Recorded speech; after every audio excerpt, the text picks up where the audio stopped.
Assalamualaikum warahmatullahi wabarakatuh. Perkenalkan, saya Kiswa Maklisa dengan NIM 2102400014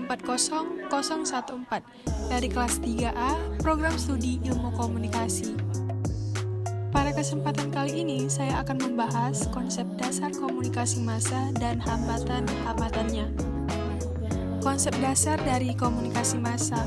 Menurut Harold Laswell, komunikasi massa dalam massa secara umum berbeda dengan pengertian massa. Dalam komunikasi massa lebih merujuk pada penerimaan pesan media massa atau disebut dengan audiens. Massa diartikan sebagai orang yang tidak saling mengenal sejumlah banyak anggotanya, berkumpul di suatu tempat dan tidak individualis. Siapa mengatakan apa, manusia membutuhkan sebuah media untuk saling bertukar dengan saluran apa. Kata siapa, informasi, cara dikenal dengan istilah komunikasi massa, dan akibat atau hasilnya atau juga feedback dari komunikasi massa.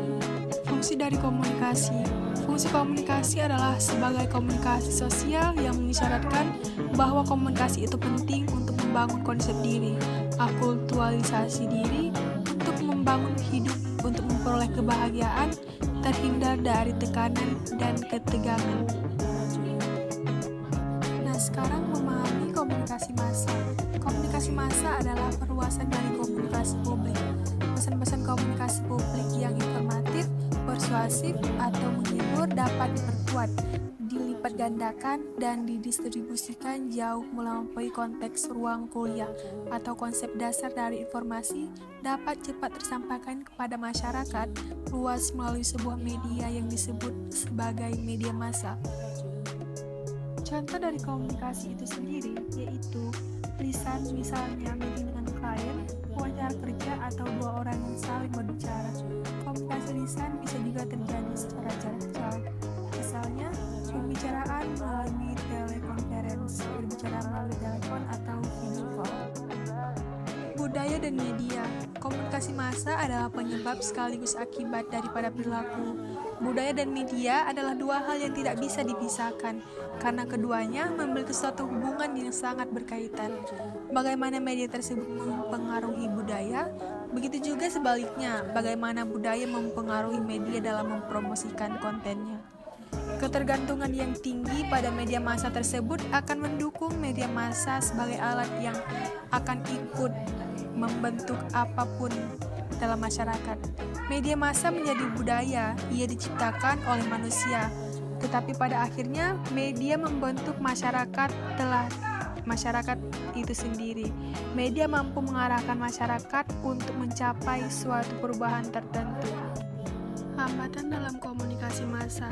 Setiap proses komunikasi sudah dapat dipastikan akan menghadapi berbagai hambatan, baik itu komunikasi antar pribadi, kelompok, organisasi, dan komunikasi lainnya. Sebagai insan akademika yang mengencup dalam keilmuan komunikasi, sudah sepatutnya kita mengetahui apa saja yang kemungkinan akan terjadi hambatan dalam proses komunikasi. Terdapat beberapa hambatan yang telah dikelompokkan sehingga kita dapat mampu mengenal dan mempelajari sesuai. Mengenali dan mempelajari, kita diharapkan mampu memahami berbagai hambatan dari komunikasi massa, supaya kita dapat menginspirasikan berbagai hambatan tersebut.